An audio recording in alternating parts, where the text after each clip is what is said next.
حدثنا عبيد الله بن موسى عن معروف بن خربوز عن أبي الطفيل عن علي بذلك. رحمت للعالمین یا رحمت للعالمین.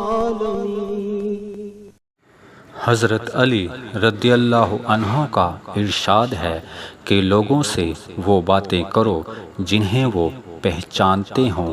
کیا تمہیں یہ پسند ہے کہ لوگ اللہ اور اس کے رسول کو جھٹلا دیں؟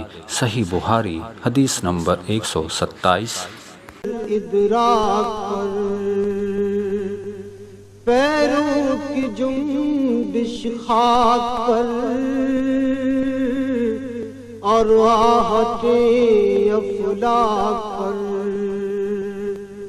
گردے سفر تاروں کی ذوق مرکب براق تیز